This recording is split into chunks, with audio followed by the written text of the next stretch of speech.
De man die je bij me staat heet Jan Zielstra. Nou, hij is bodemvondstendeskundige. Hij is van het Fries Museum en van de Archeologische Dienst. Hij doet het Antiekspreekuur onder andere. En hij is Fries historicus. Maar ik denk dat je nog bij de meeste mensen bekend bent als de vinder van, dacht ik het...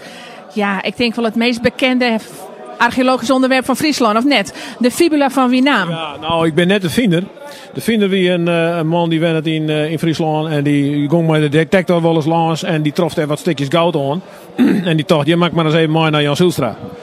En toen heb ik het eerst aan het is onmiddellijk in de gaten, maar net zo lang daarna hier de web wat vonden en nog eens een stukje en ik bewaarde dat maar wat en ik kocht dus wat en ik stelde het wat veilig, want ik hier wel in de gaten dat het wel wat bijzonders weer.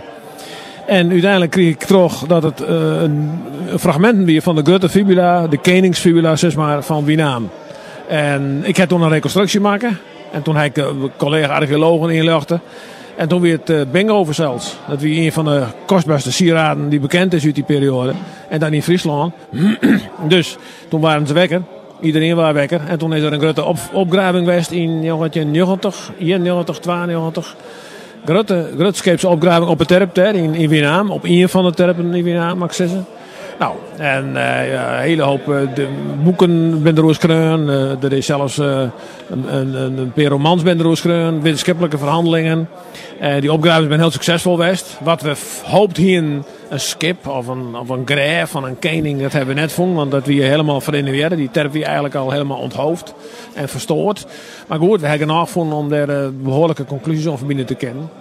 En het idee is nou vrij breed dat er in Noordelijk Westergoor, in het oude district Friendship, de 5 delen noem je dat vroeger, eigenlijk een soort machtscentrum west heeft van Friesland.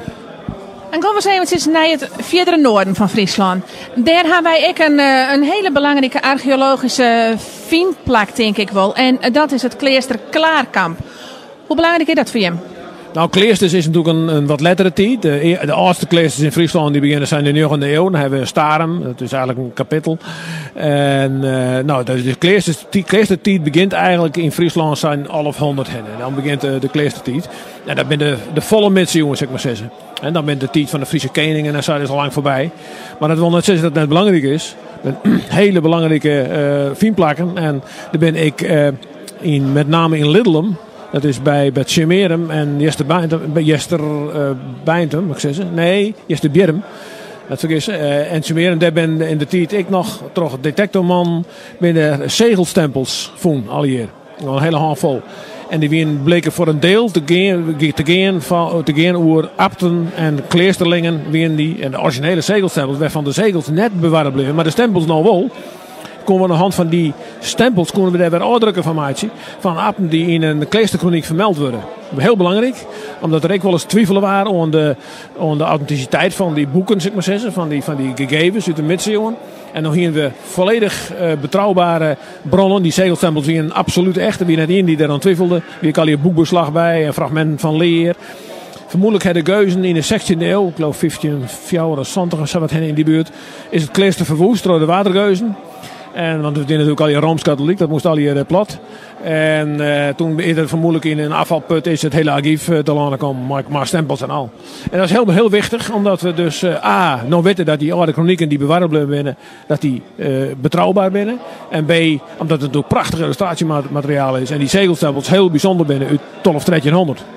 Ja, en waar ik wel nieuwsgierig ben, wij zenden uit in het gebied Noord-Friesland, Dongeradeel, Duinterdeel, Kalmeland, Acht-Kaaspelen. Hoe belangrijk archeologisch fondsgroen is dat? Nou, op het moment Westergoor en Noordelijk Westergoor met name, dat is het elitegebied West. We willen net zeggen dat er voor de rest in Friesland niks voor is. Hoge Beintem, neem de Hege Beintem, maar de grote fibula van Hege Beintem. De enige complete die we hebben. Die ooit men al hier toch gedeeltelijk sloopt of beschadigd. En de Hege Beintem is hier.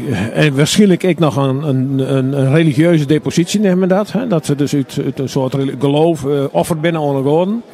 En verder willen dus in het vorige meer dan zien niet alleen goudfondsen die in Oostergo. En dan hebben we het vooral ook gouden munten. Dus er is voor de meesten hier nog genoeg te vinden? Ja, dus, ik ken nou hier een terug. Wat kun je mensen die ziek je om dit soort dingen tot slot adviseren, even in het kwart?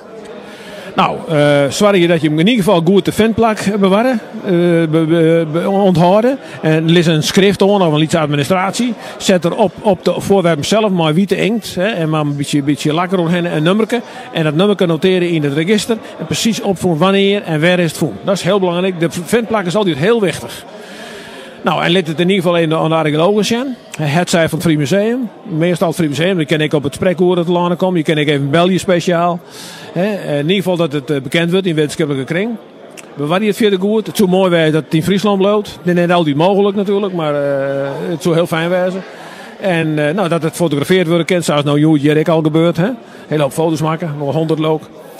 Dat het voor de wetenschap, voor de informatie, zeg maar zeggen, bestaan bloot. Heel erg bedankt, Zylstra. Ja, en je meer het meesken, je kan hier ziekje gaan, maar bewaar je dat wel, want het is voor de historie ook zo belangrijk.